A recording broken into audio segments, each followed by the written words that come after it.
We're mentioning last hour that Charleston Hughes is in the building here, but doing something else with one of our other companies. We're not bringing him on the air, but you, Lynch, were like jumping up and down when you heard that. I want to go talk to him. Charleston Hughes. Okay, so if you could talk to Charleston Hughes, and maybe you can when you leave, what would you ask him?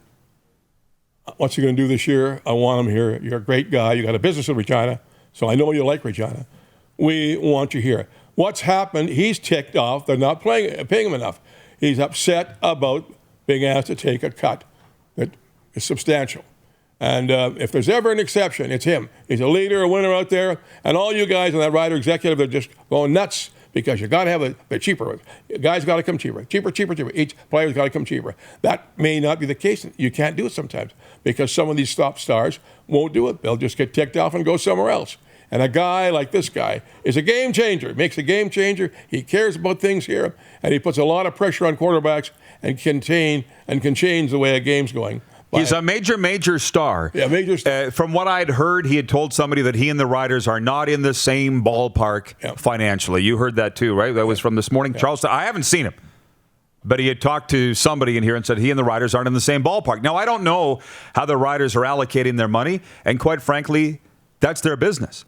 But over in Winnipeg, Willie Jefferson took this massive pay cut down to reported $205,000 a year. Charleston Hughes wasn't even making $205,000 the last season they played, and he's got better numbers. Although Willie was the Defensive Player of the Year in the Canadian Football League, I'm just saying the two are almost even talents, and Charleston's being asked to take far less, and you wonder why he might be upset. Charleston Hughes is a difference maker and one of the great players in this league.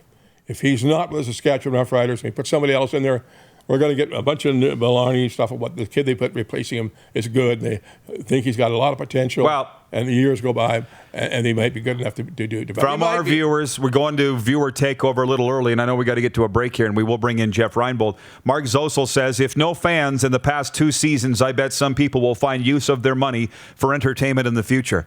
The sports teams don't believe that is a thing. No. I disagree. I'm with you, Mark, but the teams don't think that's a thing. You're watching Rod Pedersen On Demand. For more of The Rod Pedersen Show, visit rodpedersen.com or follow Rod Pedersen on social media.